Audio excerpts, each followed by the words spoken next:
All right, I haven't heard fake Josh Kerr. Let's start there. Hi, boys. Your old pal here, fake Josh Kerr. I was making my annual call just to wish Weldon and Jonathan a Merry Christmas and all that. But I've been on the world's famous Let'sRun.com message board recently. And, as you know, fake Josh Kerr is also a supporters club member, fake Josh Kerr.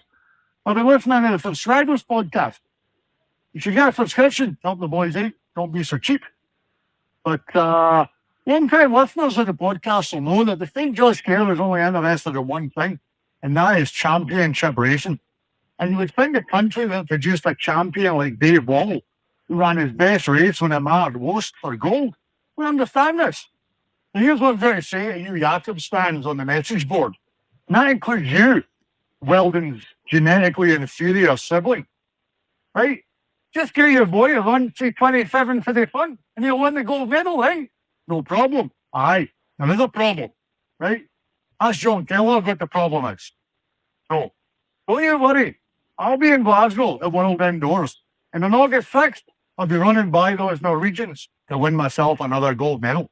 So, anyways, I hope everybody has a straight hogman egg and a great new year.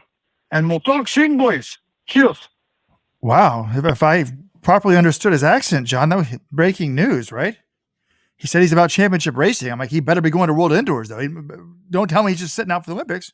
Said he'll be at World Indoors. So That's the interesting thing about this whole thing, right? Is Josh Kerr says, "Oh, I'm not a time trial guy. I'm a championship guy." But in 2022, he ran basically a time trial at BU to break the British mile record instead of going to World Indoors. I think his explanation at that point was, well, World Indoors, it's nothing compared to World Outdoors. Well, there's only one race I care about per season. So that's basically the logic he's adopted, is that the only meet that matters is the one in the middle of the summer, the one that everyone's peaking for. And even World Indoors doesn't approach it. So he does. I mean, he did say on the record he'd like to run World Indoors, but he's debating that with Danny Mackey. They're still not sure if they're going to do it. Well, John, you understand the Scottish accent better than I do. Is there any chance that the fake Josh Kerr is the real Josh Kerr? No. I mean, the fake Josh Kerr has either a genuine Scottish accent or like one of the best fake Scottish accents I've ever heard. I hope he's in Glasgow. I'd love to meet him, buy him a beer or something like that. But I don't think they're the same person. But maybe he's like buddies with Josh Kerr. And this is the unofficial announcement that Josh Kerr is doing World Indoors. I mean, if you're a championship racer and the World Championship is in your hometown, this is his hometown, or he's from Edinburgh? No, he's from Edinburgh. Okay, hopefully this isn't like a Houston-Dallas thing, John. I'm not sure the relationship between Glasgow and Edinburgh, but... Wait, is Houston-Dallas like a rivalry? If it is, I haven't heard anything about it. What? I told you once the Texas Rangers had made the World Series, I was fine if they lost because we defeated Houston in such glorious fashion. I mean, come on. As far as like U.S. rivalries, does anyone... You guys from Texas, so you probably know it because you're from Dallas, but I mean, no one in the rest of the U.S. really considers Houston-Dallas a massive rivalry in any sport. Not in sport, John, in life. Yeah. I feel like Boston, New York is a bigger rivalry in sports and life than Houston, Dallas. I mean, I'm also from Boston, so I grew up thinking that as well. But like, I don't know. I don't know. Edinburgh, Glasgow, it might be, but I feel like the biggest rivalry in Scotland is Celtic versus Rangers, and they're both Glasgow teams. Edinburgh, I feel like, it's a little nicer, tonier. Glasgow is a little more working class. That's my understanding. I don't know what the rivalry is like between the two cities, if there is one. There probably is. Well, you said he skipped it in 2022 to run a time trial, and then he may do it in 2024 to run the 2 mile at Millrose. I think what these meets needs maybe is just a PR person. Like when we have the Millrose PR people calling us and saying, do you want to interview these people? We're trying to sell tickets, and these people get paid. They go to those meets. Alicia Monson's not getting paid to go to the 10. I was very critical of that on the regular podcast. Again, if you missed it, Alicia Monson's going to miss out on World Cross and World Indoors to run the 10. a track meet with a few hundred fans out in California. But then I was thinking about it. It could be historic. I mean, it likely will be historic. The first woman from America to break 30 flat in the 10,000.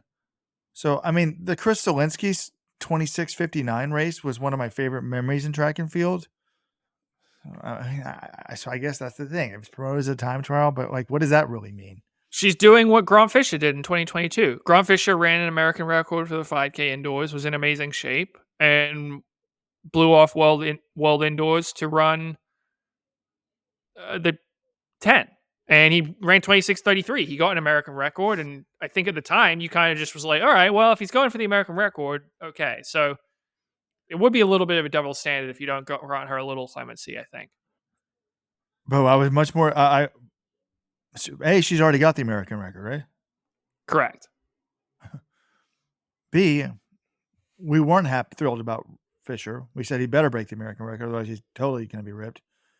And C, I was happy when his teammate, Bowerman Track Club teammate, won a medal at World Indoors. Mark Scott, yeah, in the 3K. Well, all right, so Robert, here is the theory proposed on the message board. I believe Thoughts Leader was the one responsible for this. He's saying, okay, what if this is real? Like, he's like, if this is really about avoiding Jakob before the Olympics, which I don't know if it is or not, but I feel like it's more Josh doesn't want to run unless he's like absolutely feels like he's 100% ready to go. He doesn't want to do anything that throws off his competition. I don't think it's about dodging Jakob, but he's like, if it is, run the 3K. You'll have it. Basically, they'll probably be able to take an en route split or something from Milrose. You get the standard there. You might not even be able to have to run the British trials, because the British trials, they have a lot of good 1500 guys right now. But the 3K, if you just say, hey, if I get this standard at Milrose, will you pick me and I don't even have to show up? The UK selectors might be amenable to that. Then you get to show up, you run the 3K at World Indoors, you're in a pretty good spot because you've got that big kick. But if you lose, you just say, oh, it wasn't my main event. I'm more focused on the Olympics, and there's no real dent to the ego. So what do you think of that theory from Thoughts Leader? Better than nothing. I don't think it's about, but I don't think it's about he's afraid to race Jakob. I sure hope it's not. But running an off event indoors it makes sense to me. It takes the pressure off. But I don't think it's about that. But I do want to say one thing. Yes, it's easier just to do one event a year. But the Danny Mackey quotes were infuriating to me. Like, oh, we haven't had an off year, so you can't even do one event a year. You can't even actually have one stressful event a year. But this quote of for him to go and add 2 more races doesn't mean anything to somebody else. It's only a mile. Go run it. But the amount of media and stress that he has to handle to that adds up. If anyone doesn't think there's any cost to that, then they're stupid. Give me a break. This is the guy, when he wins the gold medal in the Worlds, he's putting up on his podcast Instagram feed, or maybe his co-host is doing it. They're putting up memes mocking Jakob. This is the guy that a month ago went on a podcast and said, I hope Jakob hears this. So he wants the attention. And if the media is too much, just don't do any media. Just do one press conference. Say, I'm going to be at World Indoors. You can do a Zoom conference. You can do a 30-second video you put out on TikTok or Twitter. Hey, I'll be at World Indoors. Fans hope to see you too. Don't do any media. Show up. Go through the mix zone. Blow it off till the race is over. You don't have to do shit if you don't want to. So I hope he's there. He says he's a championship racer. I predicted that he will ultimately be there. Hey, again, we're not even talking about Whiteman, who we know won't be there. Right. Again, even if Josh Kerr doesn't run, which, again, we don't know for sure. He hasn't decided yet. He's not going to be the only athlete who doesn't run this meet.